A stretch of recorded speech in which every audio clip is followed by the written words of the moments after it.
I want to kick off our all-star panel. The people that we have assembled are outstanding. I've had an opportunity to talk with all three of the panelists, and what they are going to bring to you is a depth of understanding of the cybersecurity environment and the ability to help set a strategy that will be invaluable. So I hope everybody has pen and paper to be able to take notes. We'll make sure that, by the way, we video all of these sessions.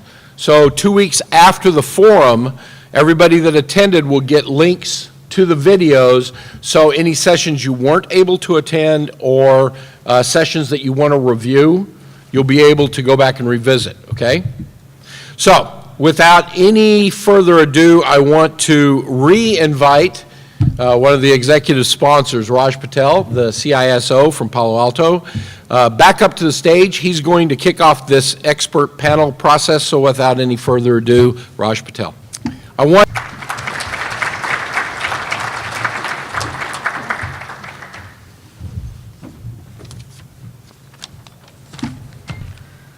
So it's all about connecting the dots. In the morning, we talked about need for cybersecurity. I asked question that how many of your organization have cybersecurity officer or security manager? And we developed the need for cybersecurity, right? So now, and also Jonathan talked about how we can institutionalize cybersecurity in IoT, in local government, in all the aspect of like a green world and green city and smart city and digital city. So now, in this session, we are talking about how can we develop the strategies to protect local government information, because protecting local government information is more critical to ensure that our city, our local government environment not being compromised in the future. So in order for us to do that, we need to leverage the information from different agencies like Department of Homeland Security, federal government, state government, and so on and so forth. And there are a lot of individual organizations are doing local research and find out that what can we do to protect future threat, not the threats it's already being identified. In order for us to do that, we have developed a three-people's panel where we are going to talk about what were the findings, how they are helping local government, and so on and so forth. So a person named as David Halla, who is a senior advisor for the Johns Hopkins University, will share his experience and what he has leveraged to protect future threat. Some little bit information or bio on Dave so that we know who is our speaker is. Dave Halla is currently a senior advisor at the Johns Hopkins University, Applied Physics Laboratory supporting critical infrastructure protection. And he serves on a board of advisor for Virginia Cybersecurity Partnership, a public-private cybersecurity education organization with 255 members.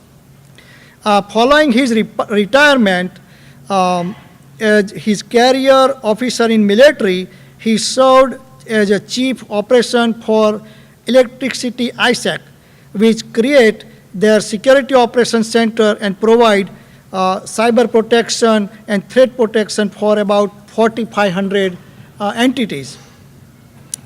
Following his career as a lieutenant and colonel at Air Force, Dave is veteran fighter pilot with roughly 2,800 hours of F-16. And he is an expert in developing cyber warrior, leading offensive and defensive cyber exercise for U.S. Cyber Command.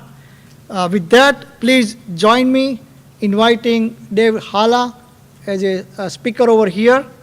And after his speech of about 15-20 minutes, we will invite other two panel members who will join us over here.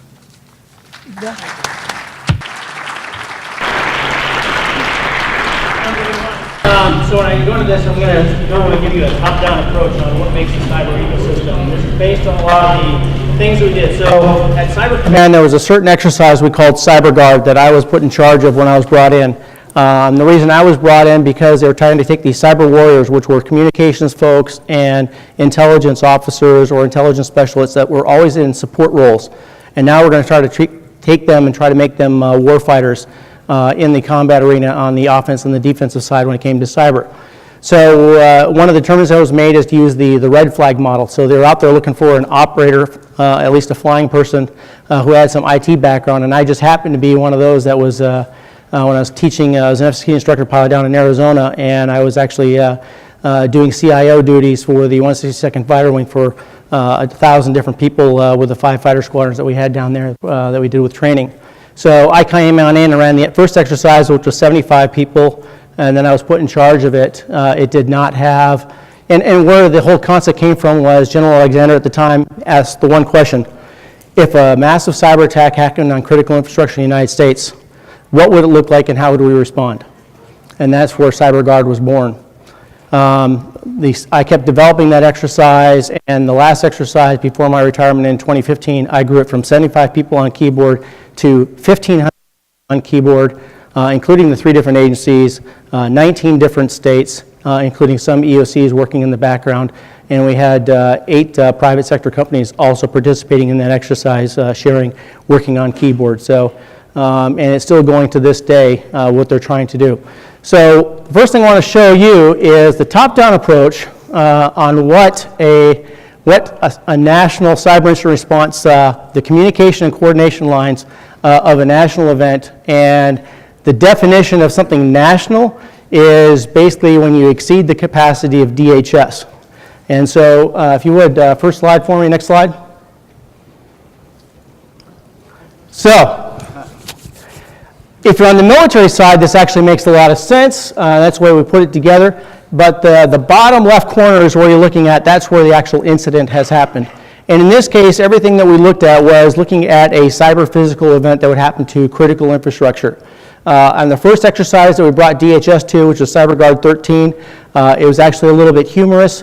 DHS's after-action report said our scenarios were not realistic. Within 6 months, 3 of those scenarios came true. 6 months later, the other 3 scenarios came through. The interesting part of that, none of you knew about it for about 3 more years after the fact. So it was quite entertaining on that one because the following year they had no complaints about our scenarios that we came up with, which continue to evolve and happen. And so go to the next slide because I want to show you the part that really affects you. So the top 3 agencies, you got FBI up on the left side, DHS in the middle, and then the DoD on the right. And FBI's job now is, their first and foremost priority is national security. So if you're looking at a nation state conducting a massive cyber attack against the United States, most likely FBI would be in the lead. DHS's job is the protection of critical infrastructure within the United States. They're the primary entity that deals with the private side or even with the critical infrastructure with municipalities. And then on the DoD side, the primary job for the DoD is protect and defend the nation. On the defensive side, it's protect and defend the DoD information network, the DODIN.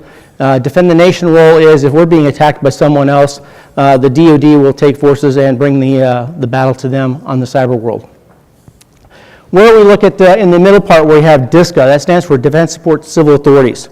This is where you're actually in the sense of, at the time that this was written, DHS only had 15 different ICS teams or different teams that they could call upon at any one time nationwide. 5 internal and then 10 using their partners, like the Mandiants and the CrowdStrikes and things that they have out there. So anytime they exceeded more than 15 teams going out there at once, their plan was to call upon the DoD and under what we call the,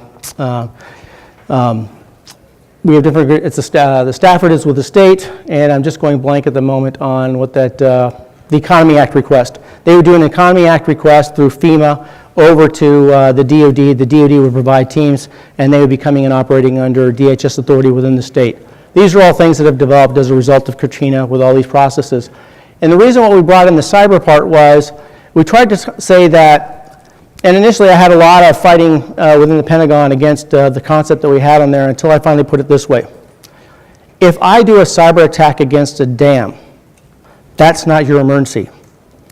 It's the flooding and the loss of life and the destruction downrange from all that water going down here. That's your emergency. And then you find out there's a cyber component to it. If I can take 3 different power plants in a localized area and take them offline such that the amount of electricity needed for that area exceeds the capacity of the lines coming in, I can cause a huge blackout. That cyber attack against the power plants is not your emergency. It's all those people without power for a long period of time. That's your emergency. And then you find out there's a cyber component that still needs to be addressed. And that type of attitude, putting it in the format of the National Incident Management System, is where we started getting people to finally listen. And we're just saying that if I can cause a cyber physical event, it's the physical portion that's our emergency, and then we find out that we need to do some cyber mitigation as well to bring things up there. And that's where we're trying to drop it down, because when you have an emergency, the bottom line is that it's supposed to be handled at the lowest level and everyone else is supposed to be support. Well, we kind of have a problem on the federal side because the federal government likes to be in charge. I think you've probably seen that many, many times. And the states kind of like say, no, we've got it here. And you've probably seen it in your cases that the state sometimes wants to come into town and take charge instead of being there in support of you. So part of the state emergency operations center is to support those local entities that need that help, whether it be natural disasters or man-made disasters that are out there. So the area I'm going to focus on for you is getting more towards the state and what we saw later on. So next slide. Go ahead and build that one, if you would, please. Keep going. So what we were trying to do here as we built this one was trying to look at if someone had a cyber incident, how would they report it? And it was interesting with all the different people who reached out there, because the network owner would be you as a municipality, a city, even a private sector person, and how they reported could be very, very different. Municipalities a lot of times would not report to a state. That's one of the things that we saw with the different folks that we went out there. So sometimes the state wouldn't even know anything. Because one of the issues we saw with MSISAC is MSISAC is out there monitoring the state IAP. And so they can see things that are happening up at the IAP level, but they have no idea where it happened in the state. So when I was at the electricity ISAC and we had things, we had reportings, because the electricity ISAC is the only one that has mandatory reporting for the electricity side, we would have some West Coast utilities make some reports that they had a cyber incident. And what I would do is then I would give a call to the MSISAC and let them know, because they might see that there was malware that was going in there and calling out, but they don't know who inside the state it's happening to. So this would give them a little bit of fidelity of what's actually going on within the state. And that was one of the challenges. But network owners, sometimes they would call the FBI, sometimes they wouldn't. Sometimes they'll just take care of it internally, find some extra resources, fix it. Sometimes they'll go straight to a private security partner and not tell anyone. Just do it that way. Sometimes they'll share on up, sometimes they won't. Sometimes they'll reach out to their ISAC, or they'll even reach out to their ISAC. So there's different ways that people would do this, but the problem is like, how do you know all this stuff is happening? How do you know these effects? You know, honestly, a lot of times the only way you know there's an effect is if you're on CNN and you're hearing about it. That's usually where most of the information comes from, and then you're trying to play the follow-up game. We saw that a lot of times on the electricity side. The electricity ISAC was unique in that we were the only ones that did both cyber and physical at the same time. So, you know, we're dealing with substation break-ins, copper thefts, as well as the other things. But then that also carries on over with, you know, using drones potentially to take out substations, et cetera. So one of the things when I went to Johns Hopkins APL, and for those who don't know, the Applied Physics Laboratory is a university-affiliated research center. And that mission and that charter is to provide scientists and engineers to the government to solve complex problems. It got its start in World War II, where scientists at APL helped fix the torpedo problem for the Navy. For those of you who are historians and know, the torpedoes had a lot of times with duds going off early, and they fixed that problem at APL. So primarily they support the Navy, but we actually support all 4 components now. We do space. We're building a satellite right now that's going to go to be launched next year to go within 3.5 million miles from the sun for data collection. We support special operations. We support DHS, FBI, the intelligence agencies, doing all types of both cyber and physical type things that are out there. So one of the things we looked at on the cyber side was, okay, so what's effective? What's working and what's not? Our feeling was everything we saw is a top-down approach does not work. When I was at the Electricity ISAC and running GridX 2015, I had a new team. I just brought them in within the last 30 days. And what I saw was when I had 69 reports in less than 3 hours, we became completely overwhelmed. Now, part of that is exercise. I'm a firm believer that exercise control leads to successful exercises. And when we built the scenario, we made one major failure, and that was when we talked about cyber instances, we made all the entities create their own cyber incident. So there's nothing worse than having 69 entities send information on up and not a single IP matched another one, so there's no way to look at a common attack vector or a common way of a common threat that was out there. So that's a tough problem to answer. And if you're looking at a nation state type thing, it wouldn't be quite that way. I've still been heavily involved with Ukraine and what's been going on there. I helped write for the first Ukraine report, so I'm very much involved with the cyber physical side on there. So one of the studies we did is what's out there, who's out there. Let's look at the ISACs and look at the ISAOs. So go to the next slide. So some of the things we looked at was almost all the ISACs and the ISAOs do some type of indicator sharing.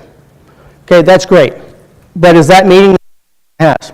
Some people, that's fine. Okay, FS ISAC does a pretty good job with that, but they actually do more. Aviation ISAC does a little bit more.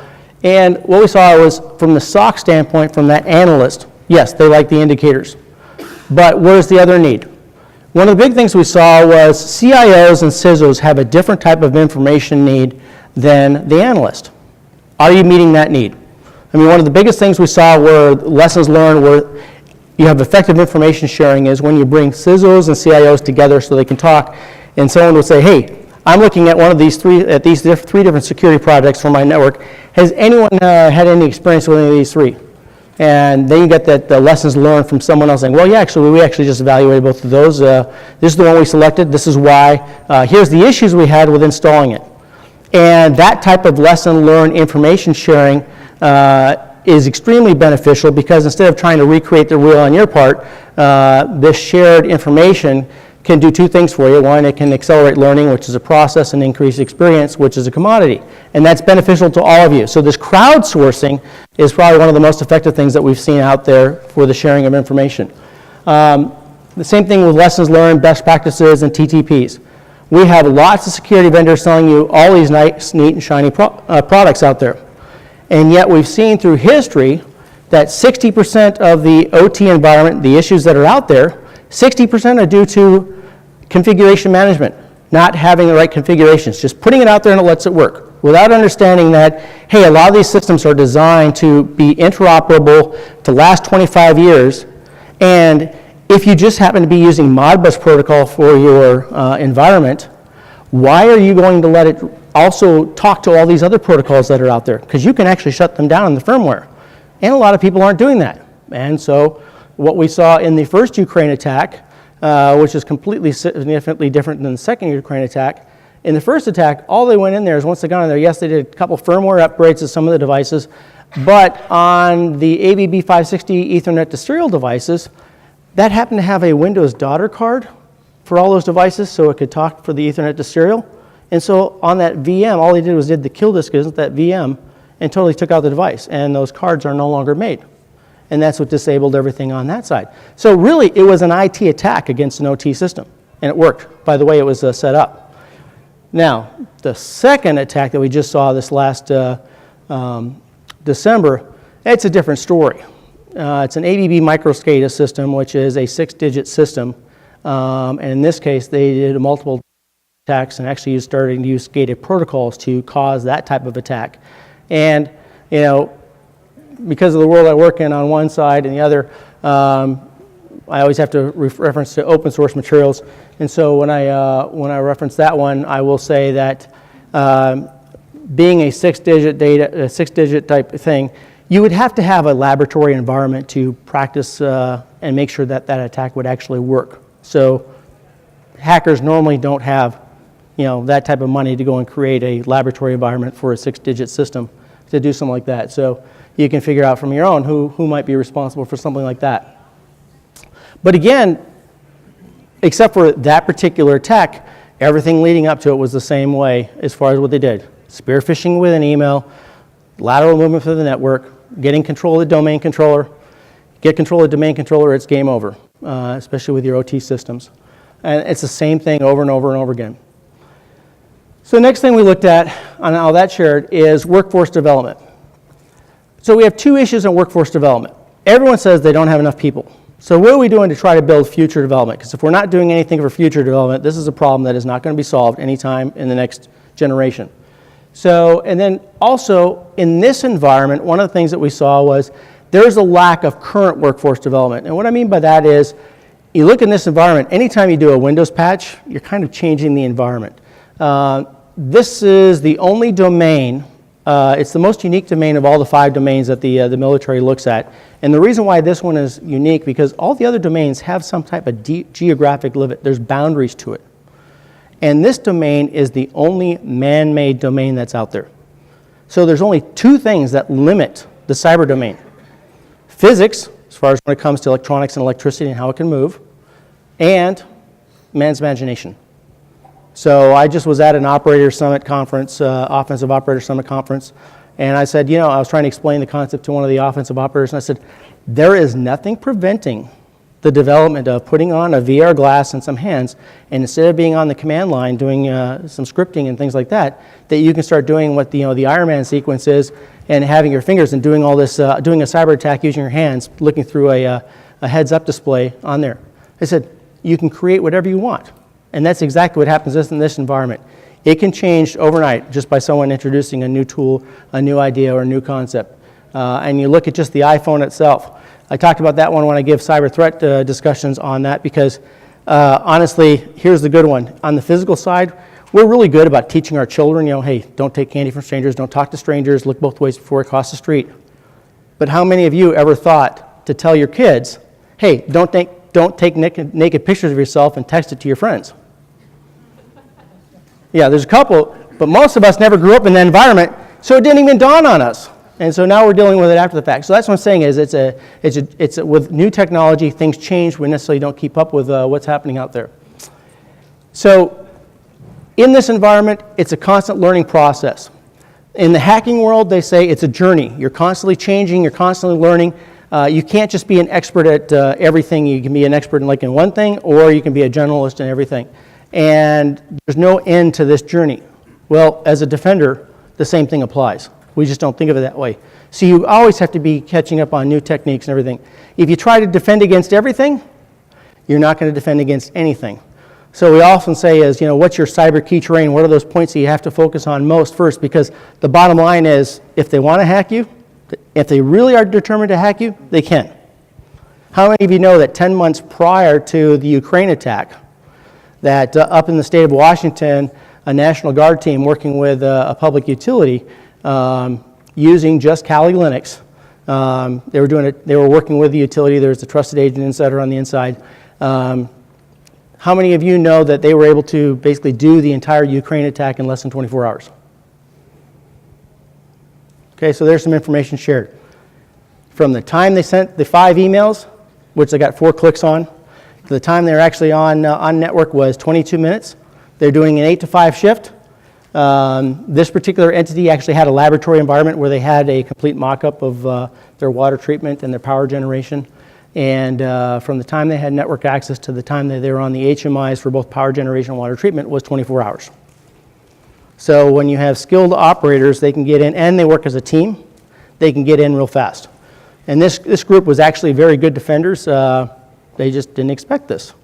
And a lot of the TTPs they used for that were actually mimicked in Ukraine. So it was actually pretty entertaining that it's not necessarily cosmic science that's out there. Now when it comes to incident response, when I go back to DHS and their 15 teams, when they send those teams out, they look at the requirements and they prioritize the people who need it based on, what do you think? The people that are impacted, that's right. So, if you had 5 incidents here, let's say LA, San Francisco, and then let's say San Jose, Palo Alto, and Monterey, and all of you needed help right now, and DHS only had 2 teams to send, which 2 teams do you think they're going to send them to? Right, the big municipalities that probably could afford a Mandiant or CrowdStrike to come in, okay, are getting the free help, and the people who don't have the resources have to sit there and wait. So this goes back to right after Ukraine when my team asked me, how can DHS and FBI say the threat is low to this happening in the United States and that Admiral Rogers is out there saying the threat is high? And I said, it's simply a matter of perspective. If they want to do it from Admiral Rogers' standpoint, they can. They just can't scale it. From the DHS and the FBI standpoint, you know, what's their impact against 350 million people? It's really low. So, but if you're the city of Palo Alto and you have a generation system and it's been knocked out for a short period of time, as well as some substations that bring extra power in, so now you have about 50,000 people without power for 1 to 2 weeks, what's the impact on you? Probably pretty high, right?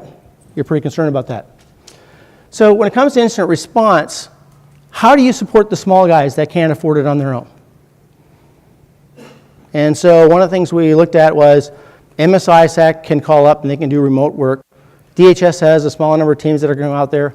Mandiant and CrowdStrike are going to cost you at least $50,000 when you start looking at them, which is probably money you don't have in the first place.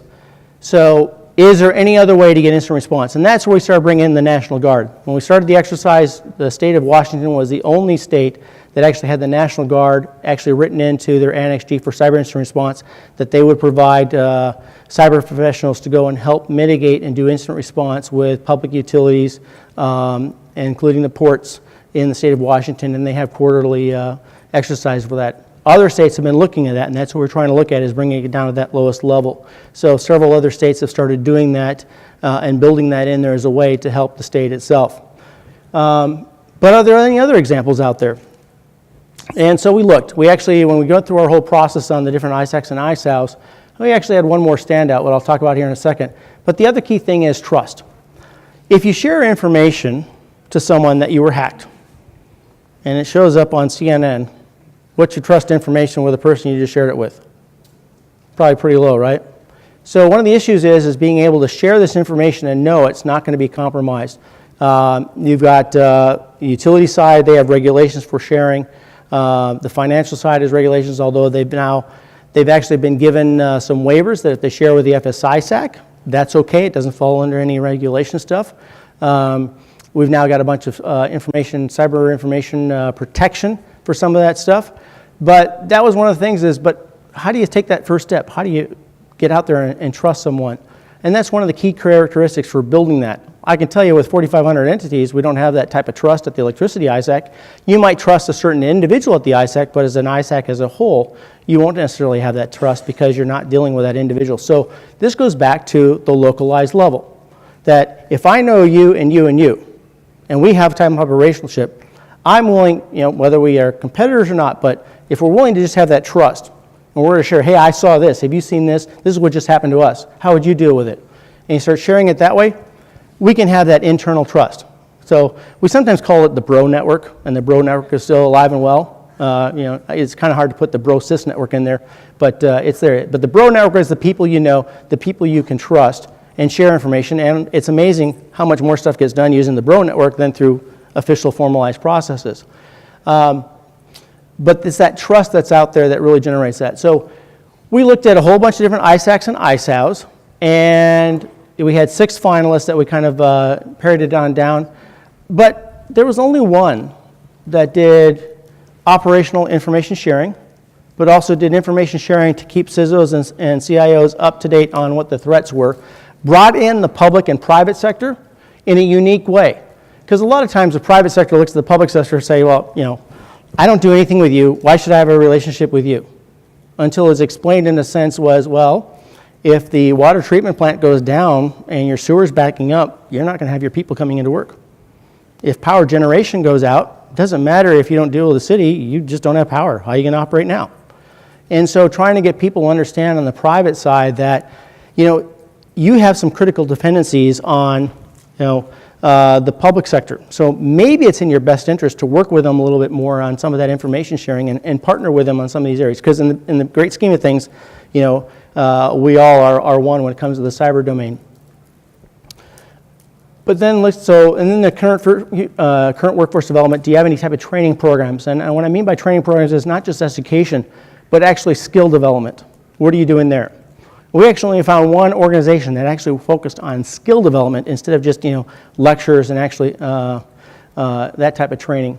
And then, what are you doing for the future? Okay, we have a problem with not enough cyber defenders or cyber operators out there. What are we doing to solve that problem? I thought it was interesting that 4-H has brought in robotics. The Girl Scouts now are bringing in cybersecurity. Boy Scouts haven't followed up yet on that. But what are we doing? I went to the city of Phoenix. I talked to the folks at the Chamber of Commerce, and I said, if they're doing 4-H robotics, why don't you sponsor 4-H cybersecurity?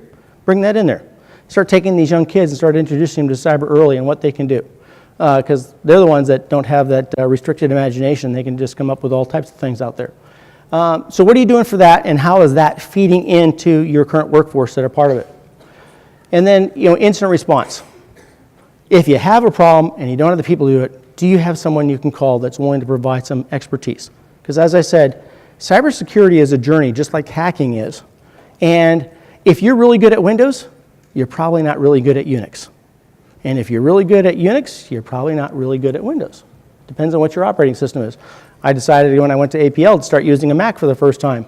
And I tell you, I'd rather be on Unix and the PC that I spent most of my time on, because I still have issues really with a Mac, even though I think it's a pretty good system. So do you have any type of relationships out there where you have that information, where you have that so you can call upon someone else and help?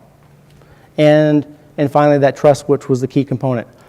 And the bottom line was there was only one organization nationwide that actually did all those things and did it pretty well. And they started in 2013. And that was the Arizona Cyber Threat Response Alliance. So with that, I'm going to hand it off to the next speaker.